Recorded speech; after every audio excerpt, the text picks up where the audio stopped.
Os números, então, último Datafolha antes do segundo turno à presidência. Segundo o levantamento, Jair Bolsonaro aparece com 56% dos votos válidos, enquanto Fernando Haddad soma 44%. No levantamento anterior, o candidato do PSL tinha 59% e o petista 41%. O Instituto Paraná Pesquisas também divulgou o levantamento nessa sexta-feira. Segundo o Instituto, Jair Bolsonaro chegou a 60,6% dos votos válidos e Fernando Haddad tem 39,4%. Vera.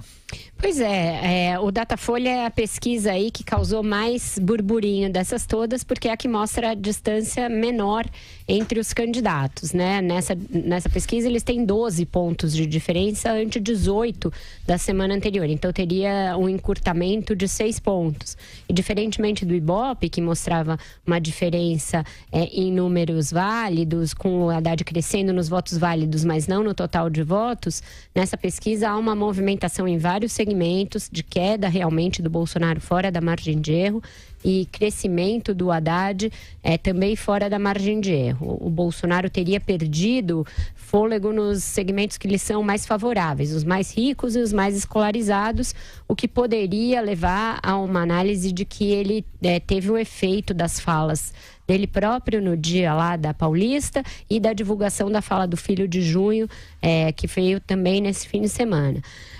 Porém, os outros levantamentos não vão na mesma linha, nem o da XP, nem o da Paraná Pesquisas, todos eles mostram uma distância maior. Eu acho que o mais prudente é a gente esperar para ver o que as urnas dirão, Silvio, porque eu acho que é um momento em que o eleitorado está olhando o cenário, está olhando as alegações de um, de outro, o que pesa contra um e contra outro, está recebendo um bombardeio, né, dos amigos, dos parentes, isso está acontecendo com todos nós aqui também, tem fiscal de voto alheio em todo lugar agora, né, tem fiscal de voto nulo, tem fiscal da moral do voto alheio, então acho que tem muita gente sendo atingida por essas ondas e que vai decidir um pouco mais na última hora. Mas o que eu acho como uma análise geral do cenário a despeito das discrepâncias de números entre os institutos de pesquisas, eu acho que é muito difícil qualquer surpresa no resultado.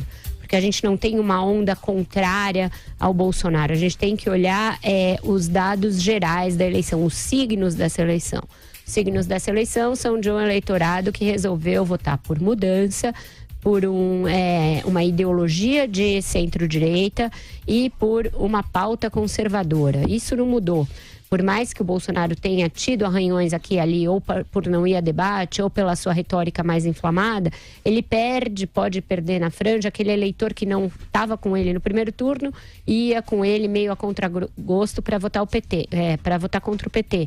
Mas ele não perde o grosso do seu eleitorado. Então eu acho que por mais que haja movimentações e que o encurtamento da distância aconteça, a vitória do Bolsonaro é hoje o resultado mais amplamente esperado. Seria uma surpresa muito grande, tudo bem que já houve várias nesta eleição, mas seria uma daquelas de virar um case mundial se em 48 horas se tirasse uma distância de no mínimo 12 pontos percentuais de votos válidos. Pois é, Andreasa, pensa que é a última vez nessa eleição que eu vou fazer a pergunta. O que você achou desses números? Silvio, eu acho que tem uma acomodação natural e uma movimentação muito tímida.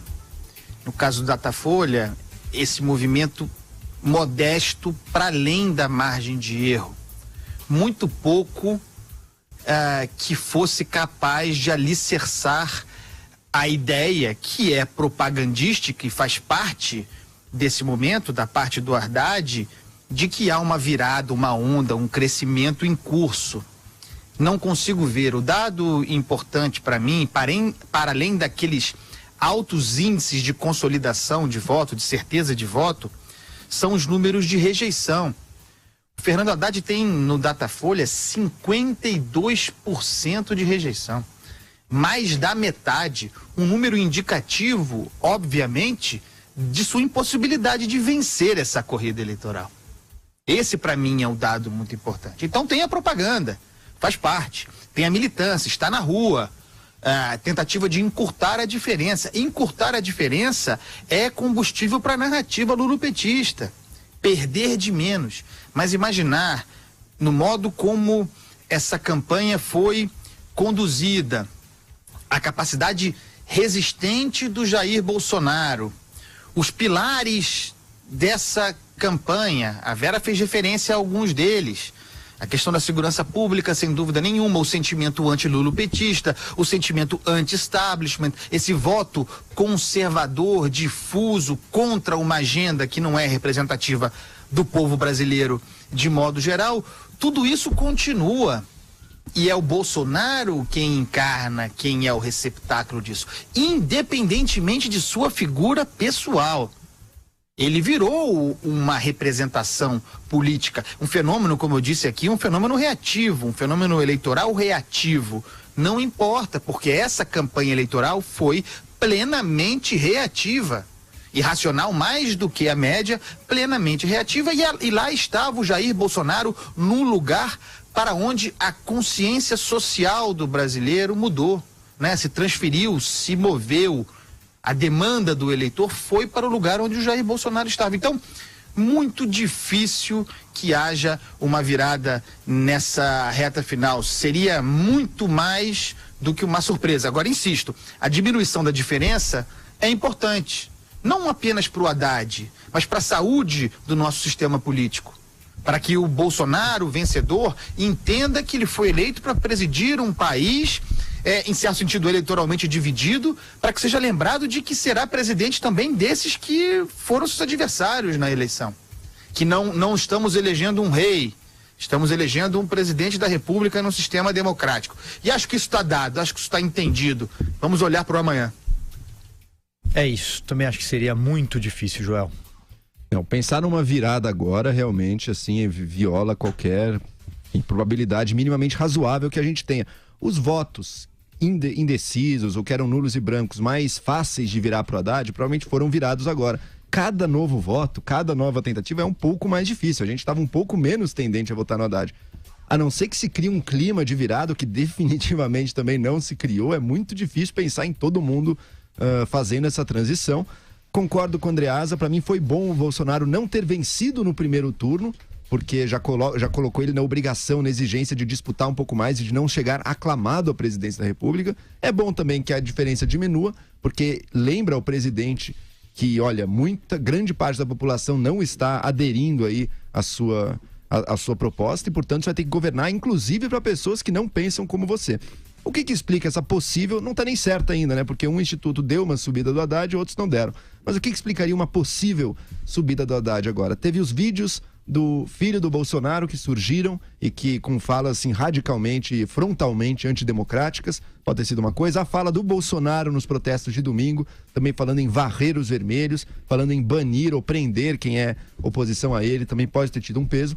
E o que eu tenho visto também, pessoas que apoiam o Haddad têm feito assim uma campanha de militância voluntária muito intensa, estão quase saindo na rua aí para falar com desconhecidos para tentar virar votos aí. É quase impossível pensar que isso mude, que isso vá virar o jogo agora. O voto do Bolsonaro é muito convicto e é o voto de uma população que está muito cansada e muito revoltada contra o establishment político, e o PT veio a representar essa junção de velhas práticas, corrupção e uma ideologia que colocou o Brasil em péssimos lençóis e que agora está sendo rejeitada pela maior parte da população. Eu não vejo como isso vai mudar em um dia.